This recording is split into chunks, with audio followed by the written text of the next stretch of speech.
Hey, architecture firm owners and emerging leaders. Get ready for unparalleled insight into the development of a world-class architecture firm and a worldwide organization driving the digital transformation of the design and construction industry. With Build Smart, the podcast that's changing how our profession operates. We share the incredible stories behind innovation in the building industry with my friend and co-host, Patrick McLeamy, FAIA, former CEO of the international architecture firm, HOK. You know, Yamasaki's office or firm lasted during his lifetime. And when he passed away, I think that was the end of the Yamasaki office. Helmut did not want that. He wanted a firm that would live out and grow beyond the founders. In Season 1, discover the untold stories behind HOK's meteoric rise, from 150 employees in St. Louis to a powerhouse with over 1,900 staff members and 27 offices worldwide.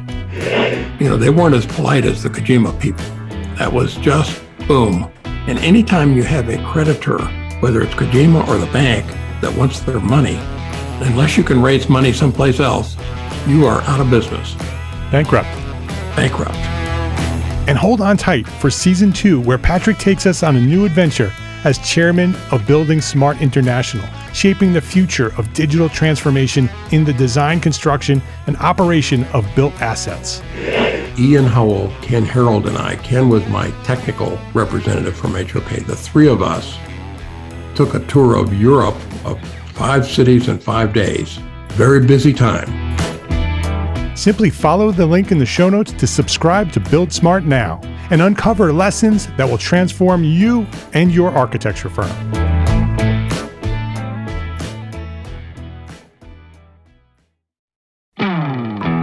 Hey, architecture firm owners and emerging leaders. Get ready for unparalleled insight into the development of a world-class architecture firm and a worldwide organization driving the digital transformation of the design and construction industry. With Build Smart, the podcast that's changing how our profession operates. We share the incredible stories behind innovation in the building industry with my friend and co-host, Patrick McLeamy, FAIA, former CEO of the international architecture firm, HOK. You know, Yamasaki's office or firm lasted during his lifetime. And when he passed away, I think that was the end of the Yamasaki office. Helmut did not want that. He wanted a firm that would live out and grow beyond the founders.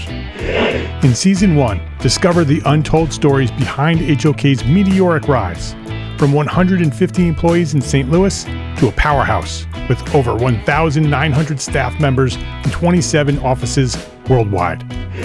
You know, they weren't as polite as the Kojima people. That was just boom. And anytime you have a creditor, whether it's Kojima or the bank, that wants their money, unless you can raise money someplace else, you are out of business. Bankrupt. And hold on tight for Season 2, where Patrick takes us on a new adventure as chairman of Building Smart International, shaping the future of digital transformation in the design, construction, and operation of built assets. Ian Howell, Ken Harold, and I, Ken was my technical representative from HOK. The three of us took a tour of Europe of 5 cities in 5 days. Very busy time. Simply follow the link in the show notes to subscribe to Build Smart now and uncover lessons that will transform you and your architecture firm.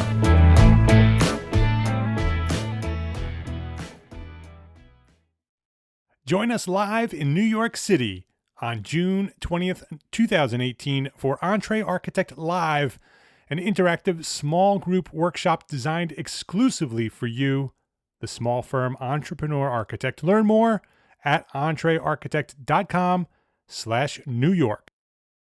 You are listening to EntreArchitect Podcast, and this is episode 216.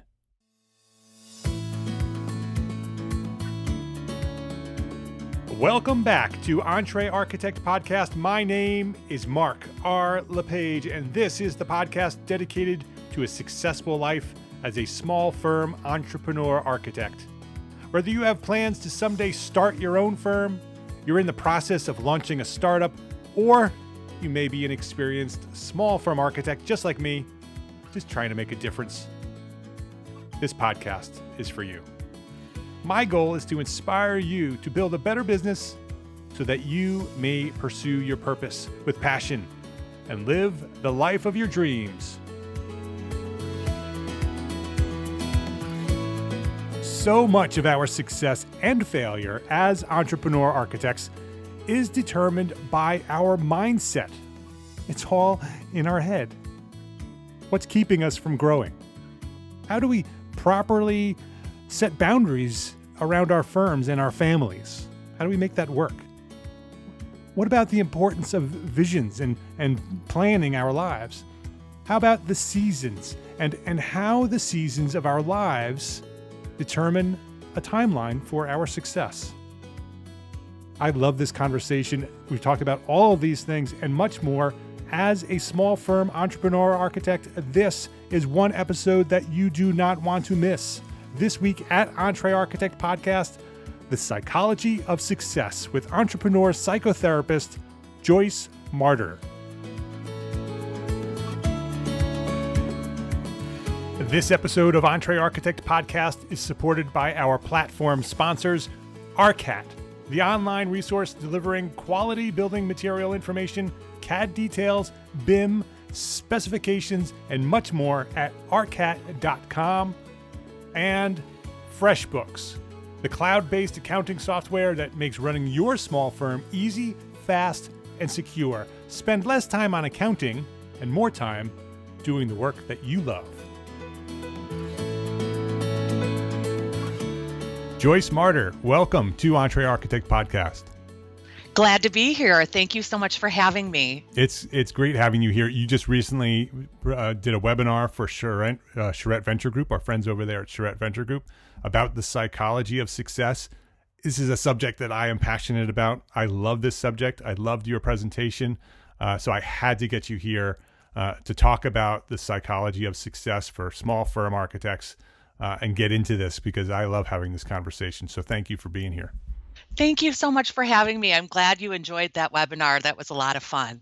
Yeah. So let me introduce you to our guests here, or to our audience. Joyce Marter is a licensed psychotherapist and the founder of Urban Balance, a multi-site counseling practice that she started and grew to over 100 therapists working in 9 locations in Chicago and St. Louis during her 13 years as CEO. Joyce has a passion for applying business psychology to business, which I love that. I love that because I think that's so important to talk about the psychology of business.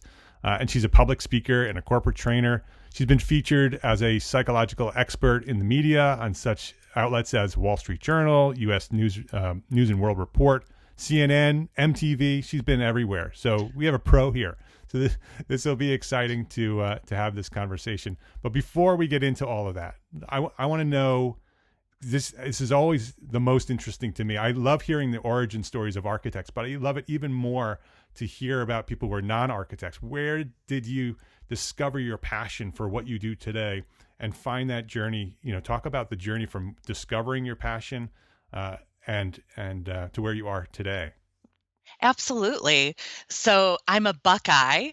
I went to Ohio State. Okay. And when I started college, I didn't know what I wanted to major in. I didn't know what I wanted to pursue.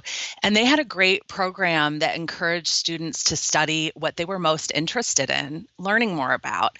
And I chose psychology, sociology, and humanities, so all pretty close together.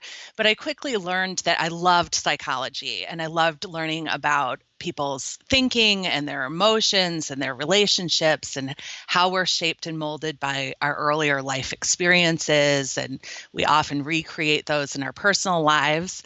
And so I came to Northwestern and got my graduate degree in counseling psychology. And then I kind of describe myself as an accidental entrepreneur. I discovered that in the Chicago area, a lot of therapists charge out of pocket or they only take Blue Cross Blue Shield. And I saw a real need in the marketplace for an insurance-friendly counseling practice so that people who have Aetna, Cigna, United Behavioral Health could see someone in network. And suddenly my practice boomed. It grew. I went through challenges and ups and downs. But yeah, today Urban Balance has 9 locations and over 100 therapists. Yeah, that's exciting all by itself. I want to get into the psychology of success, but I want to talk about that real quick because I Yeah. think there are architects who can learn because you're a service provider and architects are Yes. service providers. And so you saw an open niche, in Chicago. You were there, you were doing something and you saw this opportunity. And I know this wasn't what we planned to talk about, but I'd love to understand, why what motivated you to say, okay, I'm going to grow this? Did you plan on growing it to the 9 locations, or was it just you saw an opportunity and it just organically grew? It organically grew. I would have been happy, honestly, with 5 or 6 therapists. And as I worked on my business, I was working on myself personally, which is how I've Yeah. come to believe that really our businesses and ourselves are 2 sides of the same coin. And as I reflected on my self esteem and feelings of worth, my business vision grew. So I think the idea was a good idea. Obviously, there was a need in the marketplace for insurance-friendly therapy. I also saw that there was a need for jobs for therapists who didn't want to work at agencies or hospitals, but weren't quite ready to hang their own shingle, maybe weren't interested in marketing or having a lease and those types of responsibilities. And so I started one person at a time, and it grew leaps and bounds beyond what I would have ever imagined. Was there fear in launching your own thing? Absolutely. So much fear. Fear of what other people would think. I had a lot of people tell me that I was too young, that the market was too saturated. It was very competitive. Some people acted like I was delusional. I'm a mom, and I said I wanted to work only school hours. And I remember an older woman psychologist kind of laughing at me that Yeah, yeah, obviously right. clients, Yeah. exactly. Yeah. She's like, good luck with that. And, I respectfully kind of took all of that feedback with a grain of salt and forged ahead. Yeah, that's why I wanted to go there because I think architects feel that same thing. Especially small firm architects, that conflict of family to business and wanting to grow something, but having the fear of growing something. Who am I to think that I'm going to grow beyond this, and to consider that you're going to create a niche of this insurance friendly firm. Architects having that idea that, okay, I'm just going to do this little market, just focus on this one thing and grow it into something. There's a big fear there too. I want to be a generalist. I want to have all these opportunities. In order to grow, you need to pick that one thing and have that risk that it may not work. So I love that you are an entrepreneur and you can talk to us about sort of the psychological part of doing this. Let's start with, you're a mom, I'm a dad. We have lots of listeners who are trying to find that balance between family and firm, and feeling a lot of guilt, truthfully, about working so hard to build this business and trying to be a mom or a dad. Where do we go with something like that? Well, years ago, before I started Urban Balance, I saw a career counselor named Arlene Hirsch, and I asked her this question. I said, obviously being a mom is my greatest role, but I also want to have a group practice. And she said, Joyce, you have to plan your career in the context of your life and not the other way around. And so she really encouraged me to visualize the life that I wanted to have with my children and family, and then plan a career that would support that. And part of that is financial. And I think in some ways, because I'm a mom and I'm a provider, that has enabled me to have higher value of myself in terms of setting fees and things like that, because I'm doing this for my kids, I'm doing this for my family. And then also setting certain parameters around schedule. It's really important for me to take my kids to school, to pick them up in the afternoons. I try to do as much of that as I can.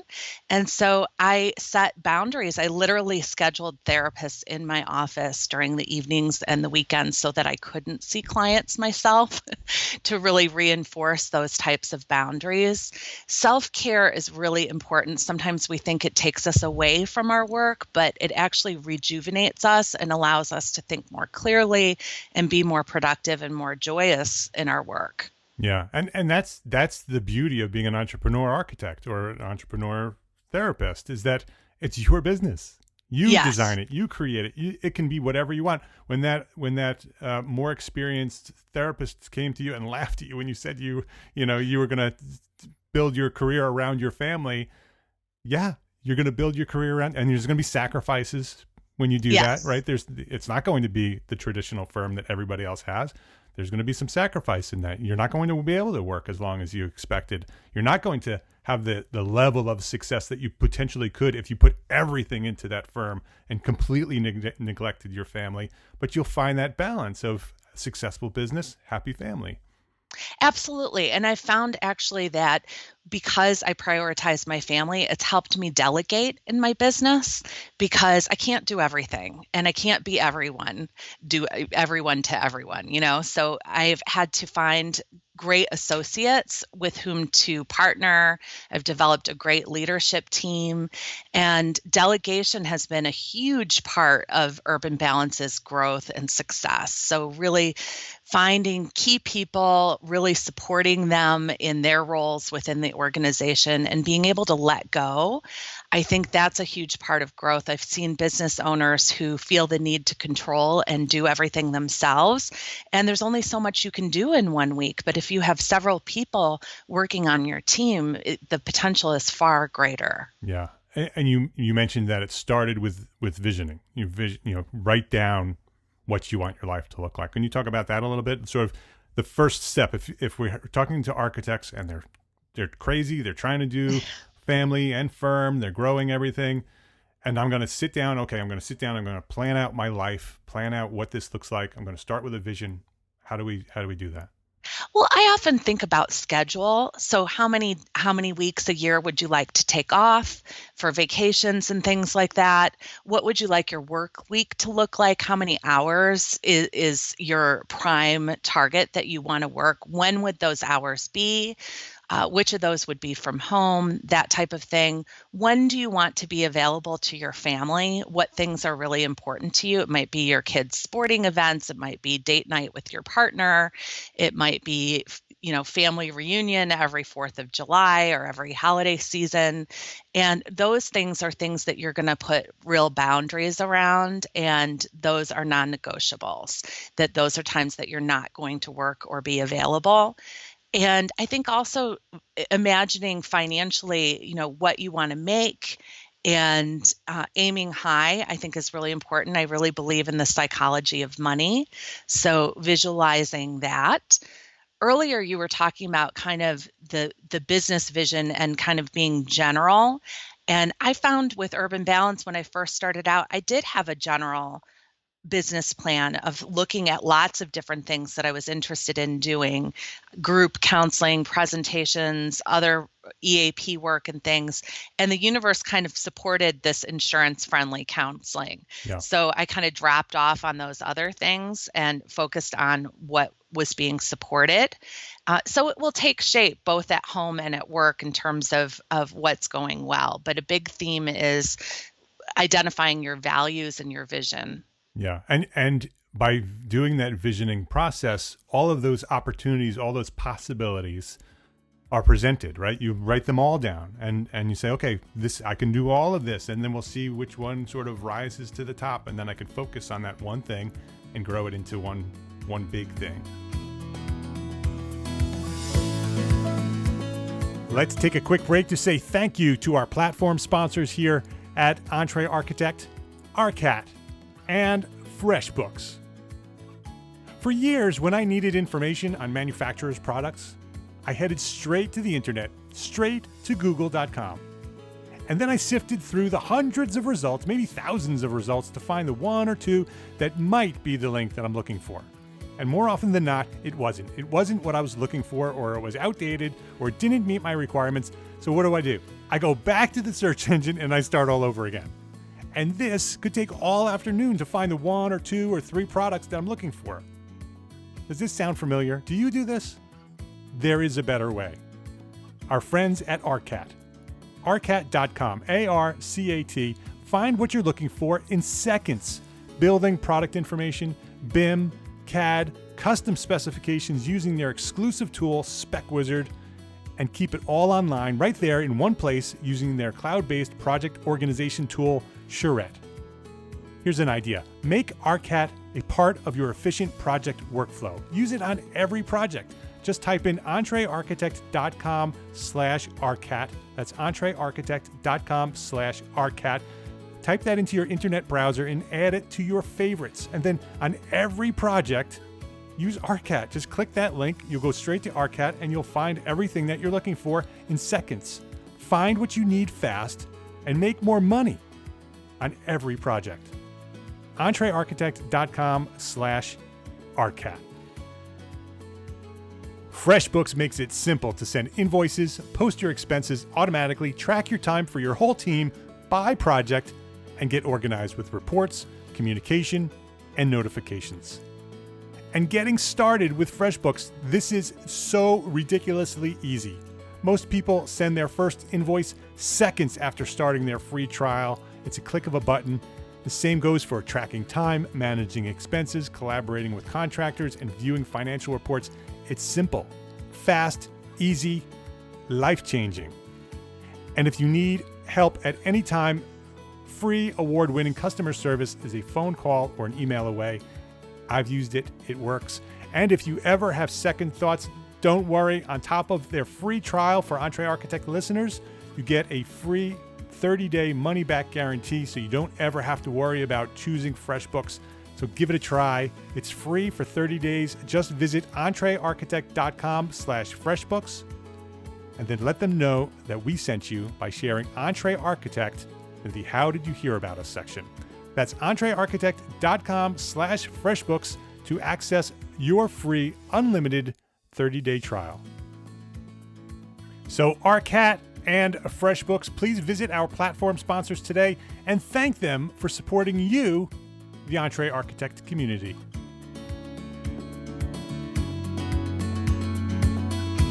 The other thing that I think is important, and you had mentioned it a little bit earlier, and you didn't use this word, but I use the word seasons, that there are certain times in your life that you should be focusing on one thing, and then later in life, your life changes, and it's part of the plan. You're going to focus on something else. Like for Anne-Marie and I, my wife is Anne-Marie. She's my partner in my architecture firm. We're raising our kids together and building a architecture firm, and I'm doing architecture, the EntreArchitect. My season for focusing on my kids are my priority right now. My kids are my wife's priority.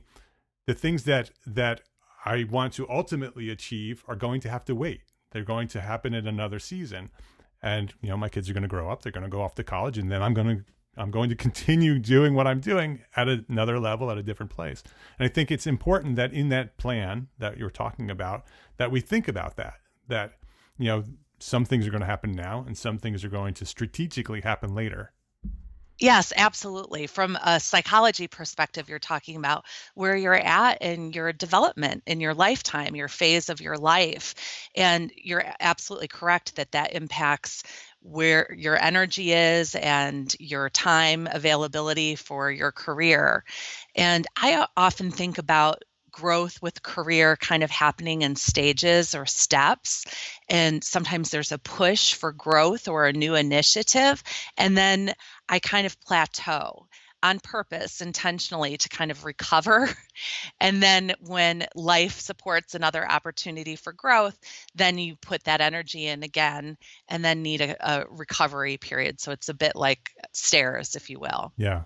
Yeah. I find that with architects that, we all, especially small firms, many of us want to become that star architect. We want to design that custom architecture. We want to be published and we want to do that greatest work.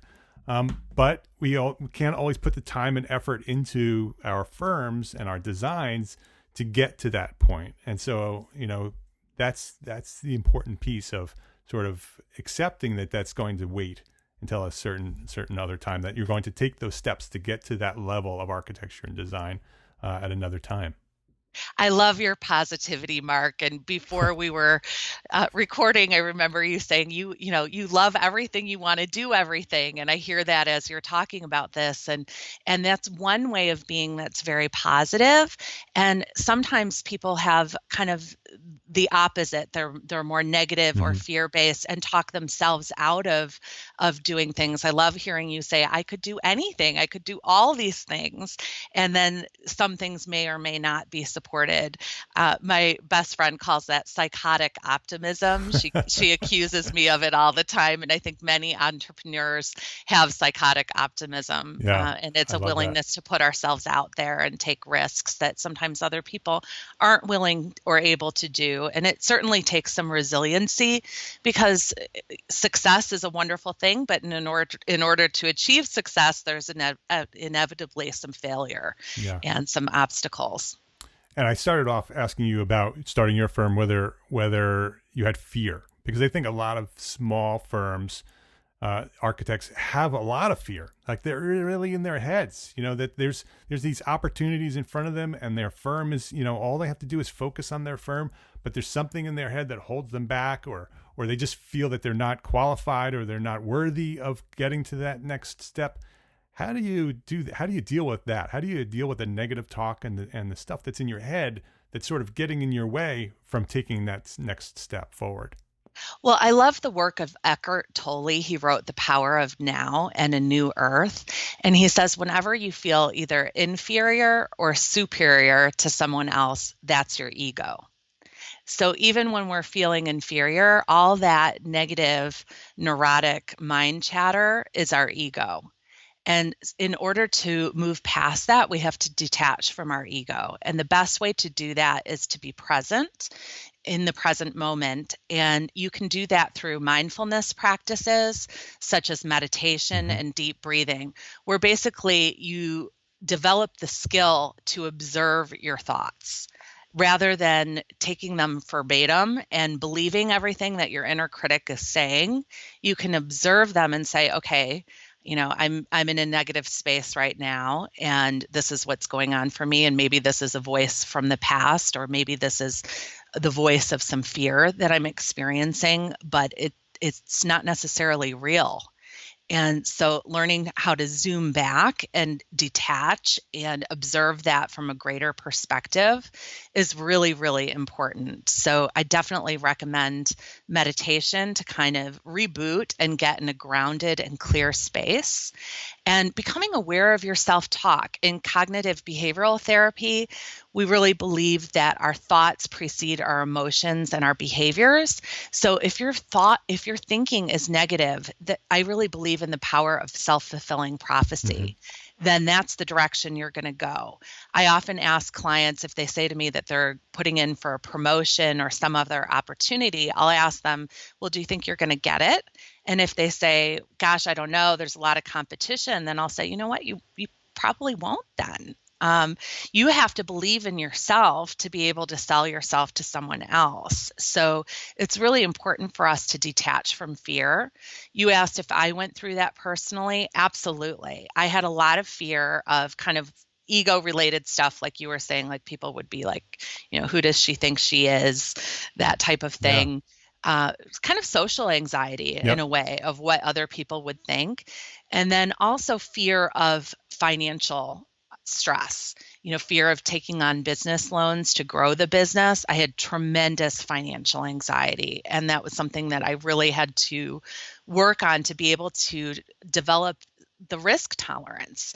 I remember talking to my best friend. Her husband works in commercial real estate, and I told her I was really worried that I had this $50,000 loan for my business. And she said, would it help you if I told you that Steve had $300 million in she put it loans? in perspective.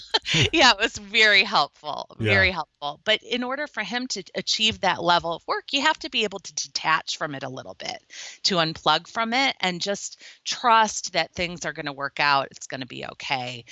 So you have to learn how to be your most compassionate advocate and coach in your thinking as you move through your business. Yeah. And I think there's also a whole level of family pressures too. People, parental expectations and grandparents' expectations, and there's you have to get past that too. This is your life. You need to get to where you want to go ultimately.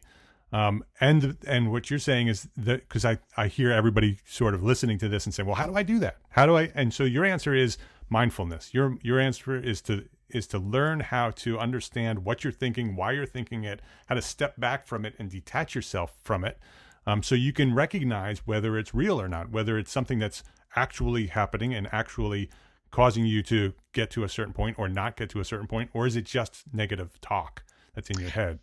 Absolutely. Very well said. And your point about others, I mean, of course, we care about our loved ones and their hopes and desires for us, but it's important to reflect on that and really decide if their opinions or their desires are our own, if we share those. Right. And if we don't, that's part of separating and individuating and being our own healthy, separate person, to respectfully honor our own journey and our own dreams and our own needs, and make sure that we're following our own path and we're not living somebody else's dream or life. Yeah. I also want to acknowledge that mindfulness is not easy. That Yes. meditation takes a lot of practice. I've been doing meditation for a few years now. I come and go. I want to be honest about that too. Sometimes I'm very consistent with it. I do it every day. And then there are periods where I sort of slip off and I don't do it. But I can tell you when I do it, the more I do it, the better I get at it, first of all. But the more I do it, the more, the idea of mindfulness from an academic point of view is really easy. But when you actually try to do it, it's hard. And when you first start it, it doesn't work. It doesn't happen. It takes time and effort and consistency. And over time, you start realizing, oh, this is mindfulness. You start, you're walking through the woods and you actually are mindful that you're looking at the things around you and you're acknowledging the things around you rather than thinking about the things in your head. It'll eventually get there where you will start thinking outside of your thoughts. Yes, it definitely is a practice. And I love that you are cutting yourself some slack when you don't stick with it consistently, because that happens for all of us. Yeah. I had little reminders from Headspace today saying that Right. I hadn't logged in for a while. I love Headspace and Me too. Calm. That's how I Those are started. great. Yep. Good. That's a great way. And even running for some people Yep. is meditation, or gardening, connecting with nature. Really anything where you're focusing on the breath is going to be helpful. The breath is kind of what ties together the mind, the body, and the spirit. Anything that helps you feel aware of your body and your senses so that you're out of your head. And it doesn't have to be perfect. I remember I took a mindfulness meditation class at my yoga studio, and there was a woman in my class who was really frustrated. And she was like, I don't get it. Are we supposed to think about nothing, or are we supposed to not Yep. think? And so it's a bit of a pickle and it can be a challenge, but even just taking a moment to reflect and observe that. I also enjoyed doing kind of a body scan and noticing where I'm holding any toxicity or Yep. stress, and breathing that out and releasing it, because feelings are waves of energy that we hold in the body. And I believe a lot in the mind-body connection. And if we're holding on to stress or fear or anger, that can actually make us sick, in addition to fueling issues like depression and anxiety. So mindfulness practices and other self-care practices like exercise are really, really important. Yeah, I want to just clarify two things.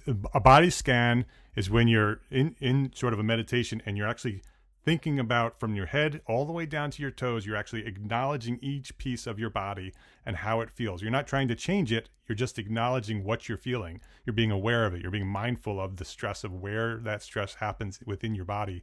And you'll be shocked at where you find it. That, you'll be going down your head and you'll be like, oh, I didn't realize my shoulders are tied into a knot. And then you sort of naturally release it because you didn't realize you were doing it. Exactly. You become aware. Yeah. The other thing is Headspace. You mentioned Headspace. Headspace is an app. It's something you can download, and it's a guided meditation process at a very, very early on. It's a very, very basic level. He walks you through the process of how to meditate. And so that's a great app. Another one, did you say Calm is the other one? Calm. Yes. Yep. So I haven't tried Calm, but I've heard a lot about it. That's a newer app, I think, that's similar. It's a guided process. And Yes. so if you want to get into meditation, I would start with Headspace. Download Headspace. There's like a free 10-day trial or whatever, and you can do it every day for 10 days. It might be even more than that, but it's a great way to get started. It's how I started. Excellent recommendation. Yeah. So getting mindful is really important to the rest of what you're doing, whether it's this balance or whether it's this integrated life that you want, or whether you want to succeed at a very high level. It's about visioning, it's about planning, and it's about understanding who you are to get out of your head so you can achieve those things that you're planning. Yes. I love that. So is there anything else that we really sort of should be doing as small firm architects? We're sort of, okay, now we understand this. We need to sort of get into this meditation. They've heard me talk about that before. I know that I need to meditate, but I don't. I know that I need to work out, but I don't. I know that I need to build business systems, but I don't. Yes. Why don't I? What are the things that are sort of, is that also mind talk? What are the things that are getting in my way to get to the next step? Well, we all have self-sabotaging or self-defeating behaviors. And I think we all unconsciously recreate patterns that are familiar until we become aware and we choose something different. And so we need some accountability. I think having, whether it's a coach or a therapist or counselor, or another buddy, another architect or business owner that you get together with periodically and just have some accountability about staying on track. I have a friend who every Monday we email each other 5 things that we really want to do in the coming week for our business growth, but we fear that we're not going to get to. And we make sure that we get to those 5 things each week. And if we didn't, we have to explain to each other why and keep each other on track. So I think accountability is an important part. And again, being aware of any self-defeating patterns that you might have and working to let go of those and to choose something greater for yourself, to know that you're deserving of more and that you can welcome all kinds of opportunities into your life. I think another really important skill, kind of related to mindfulness, is when you have stress in your life. When you're at a level 10 business crisis or personal crisis, or sometimes both, how do you manage that? Again, that ability to kind of be present and to detach a little bit and observe from a greater place is going to help you move through it without being as reactive or negative, and to learn that challenges are always opportunities for growth. So sometimes things look like a really difficult or bad situation, but sometimes there are blessings or new relationships or new opportunities that come through those challenges. Yeah. Yeah, you don't do it by yourself, right? For sure. You can't do it by yourself. You can't. You said accountability is so important, and building a team and delegation is so important. It's not just you. You can't get to where you want to go by yourself with whatever you're doing, right? Not at all. And for me, that was a big change in my business. I think once I almost developed some more humility and said, I don't know how to do these things. I'm not the best person for this and I need help. And once I shifted my attitude to that, I had so much more support.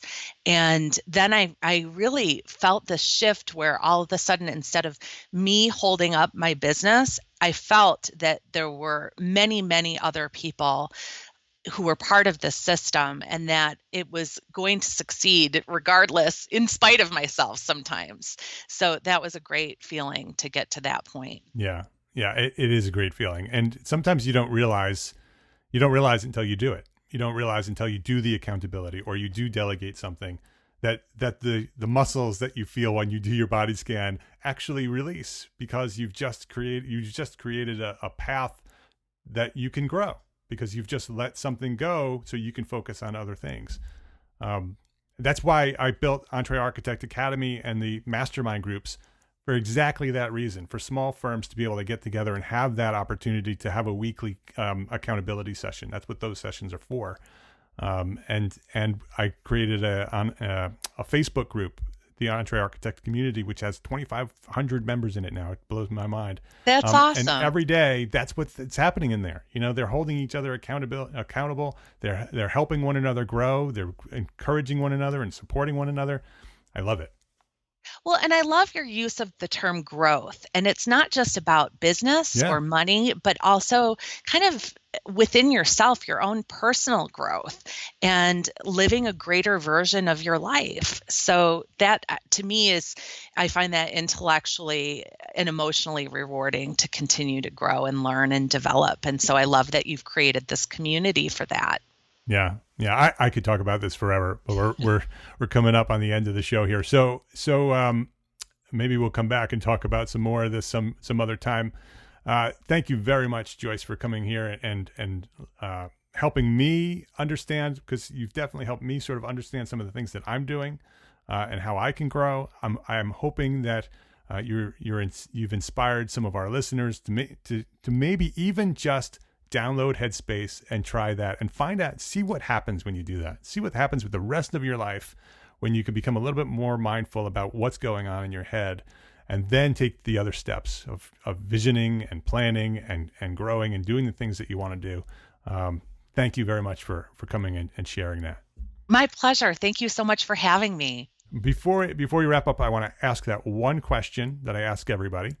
What's one thing that a small firm architect can do today to build a better business for tomorrow?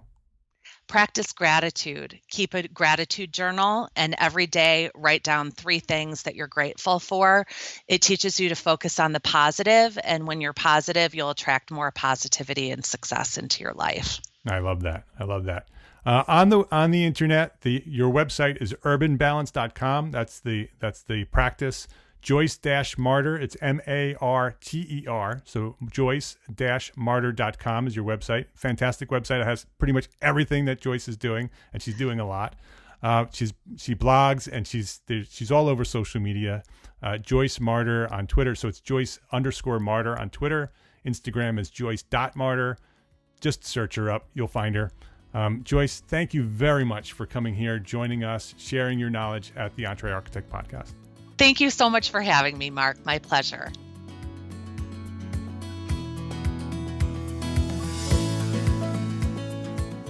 I really loved having that conversation. I think if I wasn't an architect, I probably would be a psychotherapist. I really enjoy speaking with people and helping people achieve their goals and reach their possibilities. And it's probably why I love doing EntreArchitect and helping you try to achieve your most high success, achieve your goals, do the things that you want to do. I want to be an inspiration for you to do the things that you want to do as an architect. So I really, really, really enjoyed this conversation. So thank you very much, Joyce, for coming to hang out with me. Maybe we can have you back again and have some more of these conversations about mindset and the way our minds get in the way of our success. I think it's a very important topic that we don't talk about enough. And so I'd love to do this some more. If you like this episode, please, for one, tweet me. Let me know. EntreArchitect at EntreArchitect. You can tweet me. Let me know that you liked this episode and that you want more of this type of episode. And number 2, share this with a friend. This is episode 216. So the link is EntreArchitect.com/episode 216. Write that down and tweet it out, or put it on Facebook, or share it with a friend in an email, or just turn around in your cubicle, tap them on the shoulder and say, hey, episode 216, it was a good one. Go listen. Please do that right now. It's so, so important for you to do that for me. That's the only thing I ask. I do this every week. I want to share what I know, but I want more people to know what we're doing here. So please share this. It's so important to me. EntreArchitect.com/episode 216. And go check out my friends, ArchiSpeak podcast and Inside the Firm podcast, 2 fantastic podcasts. If you like EntreArchitect podcast, add those guys to your playlist is the word. Last week I couldn't remember the word playlist, and I got a bunch of tweets saying, hey, the word was playlist, and I remembered the word as soon as I hit stop, and I didn't want to re-record it. So yes, add, for one, if you haven't subscribed to EntreArchitect, do that, number 1. Punch that subscribe button. Make sure that you are subscribed to this podcast, number 1. Number 2, subscribe to ArchiSpeak podcast and subscribe to Inside the Firm podcast, 2 great podcasts about architecture and all things architecture. Both podcasts They have different ways of presenting it, different ways of talking about it, but it's all about living life as an architect, running businesses as an architect, sort of all of the stuff that we do, from design all the way through mindset. These are two great podcasts. Go check them out and let them know that EntreArchitect sent you. Number 3, this is a big one. You need to join us in New York City. You need to be there. Whether you are going to the AIA conference or not, you need to be at EntreArchitect Live on June 20th, 2018. We are putting together a workshop that is going to talk all about success in architecture. I'm going to introduce you to the 4 Ps of the EntreArchitect framework. You haven't yet heard me talk about EntreArchitect framework. It's something that's been in the works for a year now. It's been an idea of mine for a very long time, but we've been developing the EntreArchitect business framework. It's going to revolve around psychology, so shift your mindset from starving artist to successful entrepreneur architect. Planning, develop a successful strategy for achieving your most important goals. Productivity, learn how to establish powerful habits for focusing on the things that matter most to you. And profit. So leave New York City with a clear understanding of the EntreArchitect profit plan. So we're going to walk you through the profit plan. We're going to help you develop a profit plan that you can take back and plug into your office, into your studio, and be profitable. So we're going to help you. We're going to walk you through. We're going to go through those 4 things. Those are the 4 Ps of the EntreArchitect framework. EntreArchitect framework is coming. It's going to be a much bigger thing. It's coming later this year, but we're going to introduce it at EntreArchitect Live in New York City, in person, face-to-face. So you need to be there. Go check out entrearchitect.com/New York, and you'll learn everything you need to know about that workshop. It is going to be a great workshop, and I want you to be there. So go check it out, entrearchitect.com/New York. My name is Mark R. LePage, and I am an entrepreneur architect, and I encourage you to build a better business so you can be a better architect. It's the only way. It's the only way. If you're running your own firm, you have to build that firm first. You need to build the systems and the success of the business first, and then you can go and achieve all the goals that you've always wanted to achieve, all the dreams of being that architect that you always wanted to be. What's standing in your way is success in business. The money, the time, the resources, that's what's standing in your way.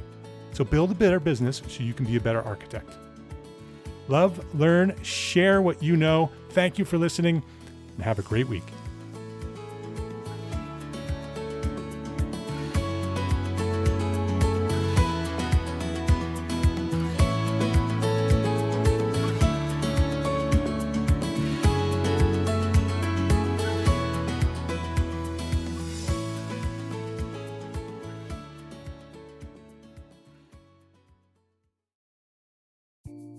Imagine earning continuing education credits while doing exactly what you're doing right now. Well, you can. Gable Media has revolutionized the way you earn your continuing education credits with a groundbreaking approach. Forget running around town and scouring the internet for credit-worthy courses. Fulfill your CE requirements effortlessly by listening to engaging podcasts just like the one you're listening to now. Our podcasts are designed to educate, entertain, and inspire, all in a user-friendly environment. But wait, there's more. Architects, Gable Media is also approved as an AIA continuing education services provider. Upon completion, we handle everything, from reporting your hours directly to the AIA to storing your certificates in your personal Gable Media profile for your self-reporting needs. So follow the link in the show notes and start earning your credits in the most innovative and entertaining way possible with Gable Media. Attention architects and creative minds, get ready to supercharge your brand with Build Your Brand, the podcast that's unlocking the secrets of branding success for creatives. Hey there, it's Mark Arlepage, founder of EntreArchitect, and I'm inviting you to join my friend, architect marketing expert Jeff Eccles at Build Your Brand podcast, where he explores the captivating stories of the world's top brands and transforms their lessons into powerful moves for small firm architects and creatives like you. In Season 1, Jeff shares the thrilling tale of Southwest Airlines, where he dissects their journey to the summit and distills it into strategies tailor-made for you. It's important to keep in mind that companies like Southwest compete in the real world, just like you, and face real-world challenges, just like you. You might be surprised at how similar those challenges are to the struggles that you grapple with on a day-to-day basis. Don't miss out on your blueprint for success. Subscribe, tune in, and let's build your brand together. You may have noticed that the very best brands in the world are also known for having somewhat unique corporate cultures. That's often the glue that holds everything together when they encounter those rough spots. We don't do it because it inconveniences the passengers to whom we are primarily dedicated, the short haul, frequent flyer. Follow the link in the show notes to subscribe to Build Your Brand today. Remember, no matter the size, the journey's the same. Your brand's journey to the top starts here.